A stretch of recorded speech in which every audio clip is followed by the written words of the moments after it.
Hey everyone, and welcome back to another LEGO Star Wars review. Today we're going to be taking a look at the Princess Leia Boushh helmet. And this is going to retail for $70 US. It's going to go on sale March 1st of 2023. It's going to have 670 pieces. The set number is 75351. It's an 18 plus set.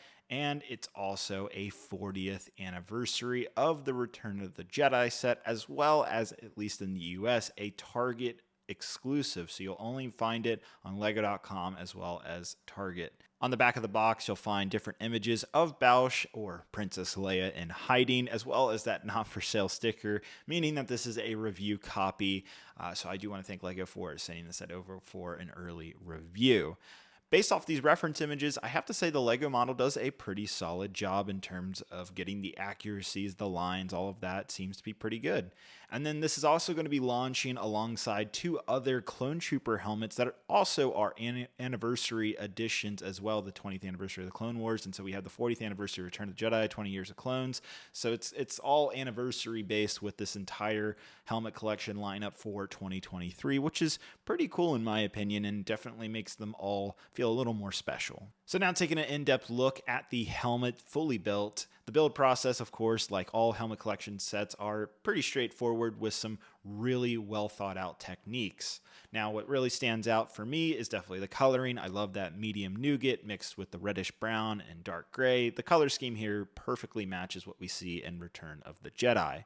The proportions also seem to be pretty accurate, and unfortunately there is a few stickers in this set, no printed pieces, which I would have loved to see at least a few printed pieces, especially given the price per piece count ratio on this helmet compared to others is pretty low, so I would have hoped that maybe we got a few printed pieces to make up for that. Unfortunately, that isn't the case. The top side of the helmet does have some fairly good details, as well as, of course, the front side. I love, of course, that little bit of translucent green there for the top side of the helmet, which technically doesn't look that way in Return of the Jedi, but I still think it's a good artist depiction in my opinion. The visor as well also stands out as a really cool building technique, and the most impressive is how the mouth attaches. Like all LEGO Star Wars helmet collection sets, you of course get at least a printed plaque, so I'm happy to see that, of course.